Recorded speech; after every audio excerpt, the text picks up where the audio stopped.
Bonjour et bienvenue dans ce nouvel opus de notre podcast Un train peut en cacher un autre. Et j'ai le plaisir d'accueillir aujourd'hui pour nous parler du brief SEO Daniel Roche, qui est donc Master in Chief chez SEO Key et SEO Mix. Bonjour Daniel. Bonjour à tous, merci de m'accueillir ici. Est-ce qu'on dit Daniel Roche ou Daniel Rock? Alors je sais ce que je j'allais dire justement, c'est Daniel Rock, il y avait une chance sur 2. Oui, effectivement. C'est pas grave, je me la garde celle-là. Daniel, est-ce que pour nos auditeurs, tu peux te présenter en quelques mots? Alors, rapidement, j'ai 38 ans, je suis expert SEO depuis 2008. Donc je travaille sur tout type de site, tout type de clients. Certains d'entre vous m'ont peut-être déjà vu, parce que je donne pas mal de conférences un peu partout, en France, lors d'événements comme, des WordCamp, des SEO Campus, des TEDx, ce genre de choses, ou par un livre que j'ai écrit qui s'appelle «Optimiser son référencement WordPress», puisque j'ai vraiment une spécialisation dans ce CMS-là. Et donc je suis le créateur d'une agence qui s'appelle SEO Mix, dans lequel voilà, on fait de l'audit, de l'accompagnement, et également le créateur de SEO Key, une extension de référencement naturel pour WordPress, que je vous invite à tester si un jour vous avez le temps. Bien sûr. D'accord, merci Daniel. Alors je vais tout de suite passer dans le vif du sujet puisque le sujet c'est le brief contenu mais plutôt axé sur le SEO. Quels sont selon toi les avantages d'un brief SEO pour créer du contenu en masse? Alors, le 1er avantage qu'on va avoir à avoir un brief SEO qui est, bien conçu et bien fait, c'est de ne pas perdre de temps à faire un contenu qui ne servira à rien. Parce que des fois, on peut rédiger un contenu en prenant juste son inspiration et sa connaissance du sujet. Mais il s'avère qu'en référencement naturel, des fois, c'est pas du tout ce qui va être adapté et le contenu qu'on va rédiger et qu'on va publier derrière ne va pas du tout pouvoir se positionner dans les premiers résultats de Google. Et ce brief SEO, il va forcer la personne qui l'a rédigé, ou l'outil d'ailleurs, parce qu'après le brief SEO peut servir pour des outils d'intelligence artificielle pour générer du contenu en masse. Dans un cas comme dans l'autre, en fait, ça se force à se poser les bonnes questions et de se dire, bah tiens, en fait, si je traite ce sujet-là, comment je dois le traiter, à qui je m'adresse, qu'est-ce qu'attend le moteur de recherche, comment ça doit être rédigé, et ainsi de suite. Donc c'est ça surtout le gros avantage, c'est d'éviter de perdre de l'argent et du temps, à rédiger un contenu qui de toute manière n'aura pas d'impact derrière. Avec cette idée en plus que dès lors que tu donnes les mots-clés, que tu donnes les mots-clés longue traîne, l'intention de recherche, ça permet aussi au rédacteur, ben, du coup, d'avoir un angle et d'avoir un cadrage et c'est moins la page blanche du coup. Donc ça l'inspire aussi finalement. Exactement. Ça permet d'étoffer, donc ça c'est aussi un autre Oui. avantage. Si je prends un sujet, je sais pas, imaginons que je vais vendre des voitures, sur le sujet que je vais traiter et bah, le brief SEO va me permettre de ne rien oublier.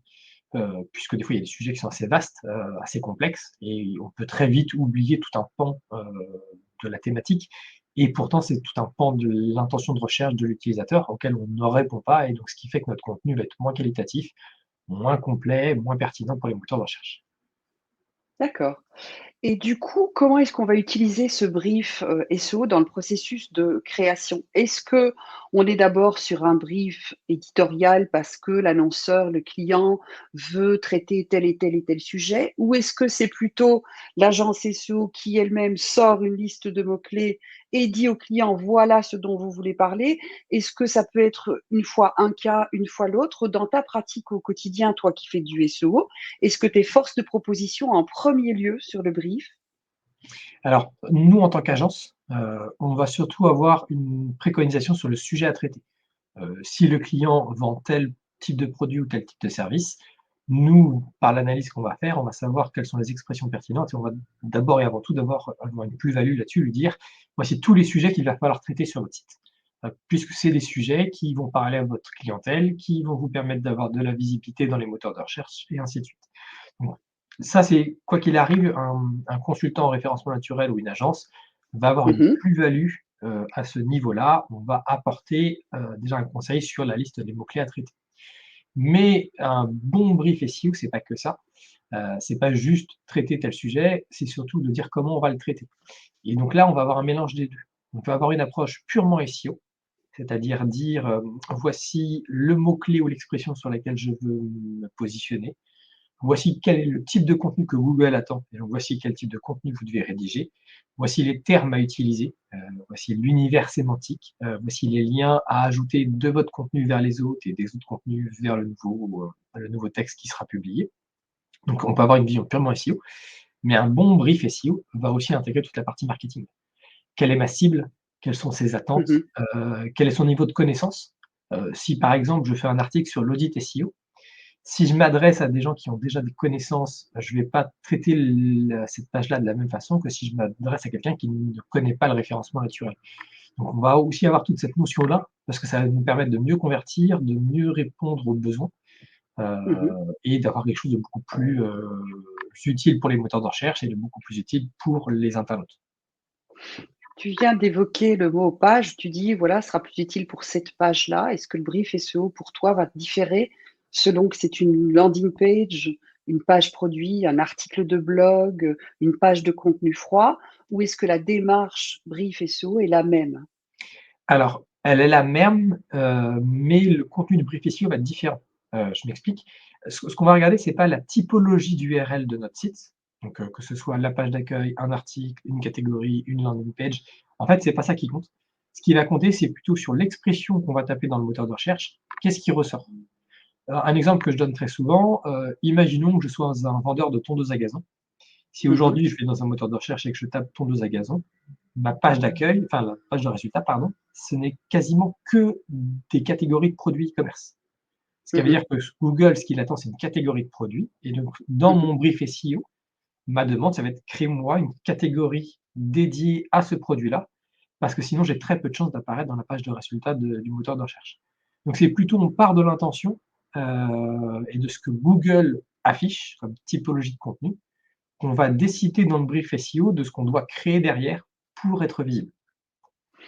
Et ça veut dire aussi qu'on va développer sur cette thématique tondeuse à gazon, du coup, trois, quatre briefs différents parce qu'on va avoir la page catégorie, la page produit, des articles plus d'inspiration qui seront sur des intentions informationnelles, navigationnelles, et pourquoi pas une page aussi dans à propos ou nos valeurs, nous sommes le roi de la tondeuse à gazon, ça fait 40 ans qu'on en fait.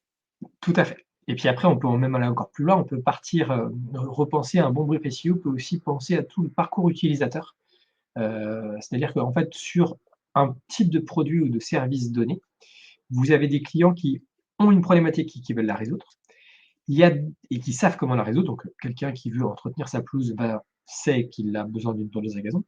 Mais on pourrait aussi avoir quelqu'un qui se dit: «Moi, je veux savoir comment, faire que ma pelouse tienne sur la durée». Et donc la tondeuse peut être une solution, parmi d'autres types de solutions pour sa problématique. Et puis il y a des gens qui ont juste, qui se rendent même pas compte du problème. Ils vont juste taper dans Google, par exemple, «Ma pelouse est jaune», a jauni et a brûlé. Ah bah, c'est peut-être parce qu'elle est mal entretenue, donc peut-être que vous avez besoin de ça, ça, ça et vous avez aussi besoin d'une tondeuse à gazon.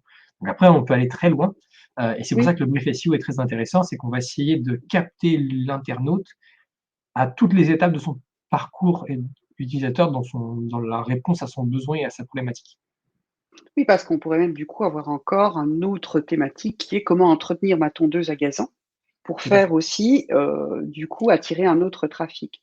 c'est Si je ça. résume bien, ma prochaine, question était celle-ci: comment le brief SEO aide à aligner les contenus sur la stratégie SEO et marketing? C'est exactement ce que tu viens de répondre.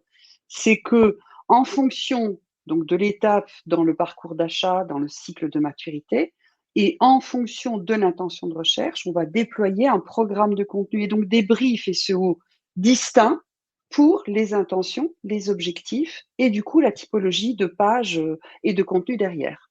Exactement. Et après la clé, ça va être de les lier entre eux. C'est-à-dire que Oui? si je fais un brief sur ma catégorie de produits, j'en fais un autre sur des tutoriels, par exemple, comment entretenir sa tondeuse, comment la réparer, comment faire la vidange, et cetera. J'en aurai d'autres briefs ici sur les produits, c'est de faire en sorte que tout ça se soit lié en termes de maillage interne, qu'il y ait une continuité. C'est-à-dire que quand je suis sur comment entretenir ma tondeuse, je vais amener vers les tondeuses dans lesquelles il y a le moins d'entretien à faire. Donc je vais les lier directement mes fiches produits, où je vais ramener aussi ma catégorie de produits. L'idée, c'est qu'on a un bon brief SEO, il n'est pas isolé, il est intégré avec l'ensemble des autres briefs SEO et des contenus existants du site. Donc ça veut dire que dans mon brief SEO, typiquement sur ces fiches conseils, tutoriels, je vais avoir une case à un moment avec les produits ou les pages reliées, les sujets C'est ça. reliés et qui indiquent Les déjà, du coup, les autres contenus qui sont en lien. C'est ça, de dire dans ce brief-là, sur ce sujet-là, il faudra lier tel ou tel autre contenu parce que c'est pertinent et en référencement naturel et dans le parcours utilisateur de Oui, l'internaute. Et donc aussi de la même manière, dans ces contenus-là, il faudra peut-être aussi lier, l'article que l'on va publier. Donc c'est vraiment d'accord. faut pas voir le brief SEO comme une action qui est isolée, on fait un contenu et puis après on le laisse vivre de son côté. Ce contenu, il est forcément intégré dans le reste de la structure du site. Mais du coup, concrètement, si on a par exemple 50 pages produits à rédiger, est-ce que tu feras 50 briefs SEO ou est-ce que tu auras un brief SEO avec à côté un Google Sheet ou un fichier Excel avec tous les mots-clés ou comment est-ce que tu articules ça? Alors ça va dépendre, je vais faire une réponse de référenceur, hein, on répond souvent ça. En fait, ça va dépendre de la typologie de produit. Si je vends 50 tondeuses à gazon, mais qu'elles sont toutes similaires, ça va juste être une différence de taille, de puissance ou autre chose comme ça. On a une grosse partie du brief SEO qui va être commun parce que, Mmh. comme c'est les mêmes types de modèles. Par contre, si j'ai des produits qui vont varier, et vraiment varier, bah là, je vais avoir des briefs différents. Si je prends les tondeuses à gazon, je peux avoir les tondeuses, autoportées, les tondeuses thermiques, les tondeuses électriques, mais je peux aussi avoir les tondeuses automatiques. Mmh. Donc c'est pas les mêmes types de produits, c'est pas les mêmes types de besoins qu'il y a derrière. Donc mon brief va potentiellement être différent. Des fois, on peut avoir une base qui est commune, Mmh. mais théoriquement, ils seront tous un minimum uniques parce que chaque produit a au moins un axe de différenciation par rapport aux Mmh. produits d'à côté. Si jamais on se rend compte qu'on fait 2 briefs SEO pour 2 produits et qui sont identiques les briefs SEO, c'est peut-être qu'il y a plutôt un problème marketing et peut-être que dans la conception même de nos produits, on n'a pas réussi à différencier correctement les 2 modèles, l'un Mmh. par rapport à l'autre. Et dans le temps, du coup, puisque à partir du moment où on produit ces contenus, ils vont être publiés sur le site. Toi, tu repasses derrière pour faire ton audit SEO, ton rapport SEO avec les fluctuations, montée de position, descente de position. Est-ce que du coup, on reprend les briefs ou est-ce qu'ils sont adaptés ou est-ce que on adapte des briefs dans le temps parce qu'on est sur une phase plus de réécriture? Est-ce que ça se récupère, ça se recycle ou ça se surcycle un Alors, brief? en général, nous, on ne va pas refaire de brief SEO. C'est-à-dire que le contenu a déjà été publié sur un sujet, on n'en refait pas un, sauf si la préconisation a été de détruire l'article et de recommencer un Mmh. de A à Z. Mais là, dans ce cas-là, on va plutôt être dans une phase de suivi et surtout d'analyse à la fois du marché et à Oui. la fois de ce que fait Google. Google, par exemple, lui-même analyse le comportement de l'utilisateur et des Mmh. fois, Google va changer l'intention de recherche. C'est-à-dire que lui-même va se dire: «Bah, en fait, la typologie de contenu que je montrais pour cette recherche, finalement, c'est pas ça que veut l'internaute», et qu'il va changer l'intention de recherche. Et donc, mon brief SEO qui était adapté avant, finalement, ne l'est plus. Et auquel Mmh. cas, il y a 2 cas de figure, soit mon contenu n'est plus du tout adapté, donc ça veut dire que ça veut pas dire que je dois supprimer ce contenu-là, mais en tout cas, pour l'expression que je ciblais, ce n'est plus le bon contenu, Mmh. et donc là, je vais refaire un nouveau brief. Ou alors des Mmh. fois, c'est un changement qui est léger d'intention, ou alors c'est juste une évolution, pas, comment dire? Pas énorme du produit ou du marché ou du comportement, du client, et là, on va pouvoir juste mettre à jour, sans forcément faire un brief complet. Là, pour le coup, on pourrait perdre trop de temps à faire un brief entier, pour juste une mise à jour de contenu. On fait un brief plus succinct en disant: «Voilà ce Mmh. qui manque, voilà ce qu'il faut corriger et remettre en place». Oui, donc c'est vraiment, presque un autre brief aussi, parce qu'il y a des passages peut-être auxquels il faut pas toucher et qu'il y a des liens auxquels il faut pas toucher non plus et donc on est dans une autre c'est une autre tâche, la C'est une réécriture autre tâche, ouais, que c'est pas oui. ça se présente pas de la même façon, souvent c'est des documents qui sont plus courts, mais on va dire: Mmh. «Voilà, ce contenu-là, il est bien, mais il faut corriger ça, ça, ça», et on va dire les éléments corrigés, sous-entendu, bah, le reste, on n'y touche pas. D'accord, très bien. Ça m'amène à la question suivante. Est-ce que tu as de mémoire, un exemple qui montre aussi, dans tes relations et des collaborations avec des clients que le brief SEO va augmenter, accélérer la capacité de production et réduire aussi les erreurs? Surtout quand on a des masses de contenu, je pense à des catalogues e-commerce notamment ou des sites qui se lancent, des nouvelles marques et qui veulent de l'article de blog à gogo. Tu as des exemples concrets? Alors, j'ai pas d'exemple concret en soi, mais par contre, j'ai un ressenti qui est clair qu'on n'avait pas avant, qu'on avait avant, de faire des briefs complets. C'est-à-dire qu'auparavant, au tout début de ma carrière, donc on remonte une bonne dizaine d'années en arrière, quand on disait à un client, rédige un contenu sur tel sujet, on était assez succinct dans les indications et les consignes. Et en fait, c'était arrivé très Mmh. souvent que le client nous fournisse un contenu ou que le rédacteur nous fournisse un contenu. Et puis on lui dit: «Bah non, en fait, là, c'est pas du tout adapté, pour telle ou telle raison». Mmh. Parce que finalement, c'est pas du tout la bonne approche. On n'a pas pris en compte la cible finale, on n'a pas bien pris en compte la problématique utilisateur, il va manquer tel ou tel aspect. Donc en fait, depuis qu'on fait des briefs SEO, maintenant ça fait quand même quelques années, à l'agence, mais depuis qu'on fait des briefs SEO qui sont complets, on perd beaucoup moins de temps, Oui. sur les allers-retours et cetera. Et en plus, les clients qui suivent nos briefs et qui les appliquent, bah, en fait, plus ils rédigent de contenu, plus ils se forment au SEO et donc moins, en tout Mmh. cas, on a à retoucher, en profondeur les contenus textes qu'ils peuvent nous fournir. Et on a des clients qui ont de très, très bons résultats parce qu'ils savent exactement comment rédiger, grâce à un brief qui va être complet. D'accord. Oui, c'est ce cadrage qui va effectivement bien, s'assurer qu'on gouverne tous les aspects, du SEO et du contenu. Est-ce que, dans cette idée-là, est-ce que tu te retrouves parfois aussi avec des clients qui rechignent, à établir, à construire ce brief SEO ou au prétexte que c'est pas leur taf, que c'est le tien, ou qui n'en voient pas la visée, ou qui ne voient pas, eux qui sont responsables produits, ben, ils ne voient pas la valeur ajoutée de, eux, amener des éléments, heu et ou alors qui piaffent parce que la mise en place de ce brief prend quand même pas mal de temps et qui voudraient déjà Alors, passer à l'étape suivante. nous, la problématique qu'on a et en discutant avec d'autres référenceurs, que ce soit d'autres freelances ou des référenceurs dans d'autres agences, en fait, on a très souvent la même problématique. La problématique du brief SEO, c'est de réussir à impliquer le client en termes de temps. C'est-à-dire que, Mmh mh. en général, ils vont pas je me souviens pas avoir vu des clients qui me disent, «Je veux pas de brief SEO pour mon contenu, ça ne m'intéresse pas» et cetera. Ça va plutôt être la problématique de temps, c'est-à-dire qu'ils ont pas le temps de rédiger le contenu. Donc c'est plus ça, Mmh. c'est ils dépensent un certain budget, pour être accompagnés en référencement naturel, mais il faut aussi qu'ils y consacrent du temps, à Mmh. minima de leur côté et bah, des fois certains clients malheureusement n'ont pas le temps. Certains des fois pas l'envie ou les 2, ni le temps ni l'envie. Donc c'est vrai que c'est plutôt Mmh. là où ça bloque. Donc dans ce cas-là, bah, on peut faire autrement en faisant appel à des rédacteurs externes, si possible spécialisés pour avoir vraiment un contenu qualitatif. Mais c'est plutôt là où ça pose problème. C'est-à-dire qu'en général, le brief SEO, ils vont comprendre l'intérêt heu, de à quoi ça sert, pourquoi on l'a mis en place et pourquoi ils doivent le suivre quand ils vont rédiger un contenu. La vraie problématique, c'est est-ce qu'ils auront le temps, de l'appliquer et de l'utiliser?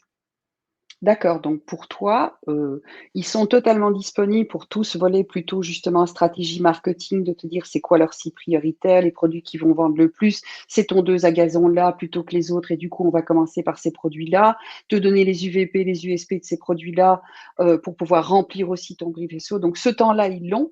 C'est vraiment quand il s'agit de se retrousser les manches et de produire où là, bah, C'est c'est pas leur l'opérationnel. compétence non plus. Voilà, c'est ça, exactement. C'est D'accord. vraiment une question de temps. Après, ça arrive à tout le monde, hein. On a tous des emplois du temps plus ou moins Ça et chargés, donc puis ça c'est je voilà, comprends. c'est une compétence clé effectivement qui n'est pas donnée à tout le monde, de la même manière qu'eux ne peuvent pas nécessairement sélectionner les bons mots-clés, leur demander de rédiger derrière effectivement, même si aujourd'hui l'intelligence artificielle aide pas mal à ce niveau-là, mais ça Tout à fait. reste quand même effectivement assez chronophage et puis une expertise en tant que telle. Très Exactement. bien, très intéressant. Je vais terminer par cette question puisque tu es quand même connu pour ta spécialité, dans le référencement sous WordPress. Est-ce qu'il y a dans ton brief des éléments techniques qui vont vraiment avoir un impact aussi sur la qualité et la performance SEO et ces éléments techniques étant liés vraisemblablement à un CMS comme WordPress par exemple ou Shopify ou Wix ou, Alors, normalement, dans tous les briefs SEO, il y aura toujours une partie technique. Donc là, quel que soit le CMS, que ce soit un WordPress, un Magento, un Shopify, peu importe, il y aura des éléments techniques parce que ou il y aura les mêmes éléments techniques quel que soit le CMS. Alors, des mmh choses très basiques, hein, ça va être, l'URL, la balise title, la balise métadescription, tout ce genre de choses où techniquement, on va dire dans le brief, voici comment vous devez remplir, ces différentes informations et ces différentes méta. Ensuite, en fonction du CMS qu'on va utiliser, effectivement, on aura des spécifications, qui peuvent être plus ou moins précises et au-delà même du CMS, c'est la façon dont ce site-là a été conçu. Je mh. m'explique. Sur WordPress, par exemple, on a ce qu'on appelle les taxonomies. Les taxonomies, Mmh. c'est ce qui va permettre de classer vos contenus. Par défaut, dans WordPress, on va retrouver les catégories et les étiquettes et donc nous, si le site du client utilise les catégories et les étiquettes, on va lui dire comment les utiliser. On va lui dire: «Pour cet article-là, voici la catégorie qu'il faut choisir, voici éventuellement s'il faut utiliser ou pas les étiquettes. Si oui, voici comment faire. Sinon, voici la raison pour laquelle il ne faut pas les mettre en place. Mais ce WordPress-là, peut-être qu'il a été conçu différemment, il y a peut-être d'autres Oui. taxonomies». Donc c'est quelque chose de sur mesure, et nous, je sais qu'on a des clients des fois qui ont 4-5 taxonomies différentes pour un même contenu parce qu'ils ont des problématiques très complexes de Mmh. maillage interne, donc je rentrerai pas dans les détails, mais donc dans ce cas-là, notre brief SEO va prendre en compte ces éléments-là et lui dire justement ce qu'il faut justement qu'il utilise ou qu'il n'utilise pas dans son WordPress à lui. Donc il y a toujours une petite partie technique. Après, il faut être honnête, c'est pas la plus grosse partie, puisqu'en fait, en Mmh. général, la partie technique, ça va plutôt être lié à l'audit global où on va dire, voilà ce qu'il va falloir faire sur votre site en termes de temps de chargement, de sécurité, de balisage schema.org, de choses plus globales. Dans la rédaction elle-même, il y a quelques éléments techniques, mais c'est pas la majeure partie du travail, en tout cas que le client doit faire et qu'il doit appliquer. D'accord. Off the record, parce que je n'avais plus d'autres questions, mais j'en ai quand même une. Et est-ce que tu penses, toi, est-ce que tu vois dans ton business à toi que le fait d'avoir ces briefs SEO, c'est presque non pas contractuel, mais ça lie quand même et c'est un gage de performance derrière et donc d'amener le client à comprendre aussi que cet outil-là, c'est un outil vraiment stratégique dans la stratégie de contenu et donc ce gage de performance derrière?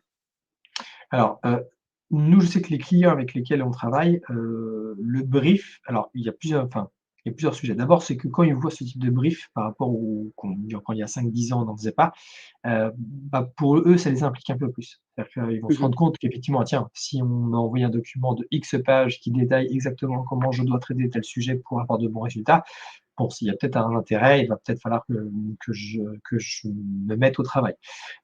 Et puis après, nous, en termes de performance, comme je le disais tout à l'heure, on le mesure, on a beaucoup moins de non seulement on a un contenu qui est optimisé beaucoup plus rapidement, donc on perd moins de temps et on évite les cas de figure où on a publié un article qui, au final, ne sert à rien parce qu'il n'était pas optimisé, parce qu'on n'avait pas fait l'analyse nécessaire en amont Mmh. avant de rédiger ce contenu-là. Donc ça, c'est une certitude. Après, le référenceur, les référenceurs n'ont pas d'obligation de résultat, pour une simple et bonne raison, c'est qu'aucun d'entre nous, malheureusement, n'a la Oui. main sur l'algorithme de Google et donc Mmh. on peut pas un référenceur ne pourra jamais garantir de résultats.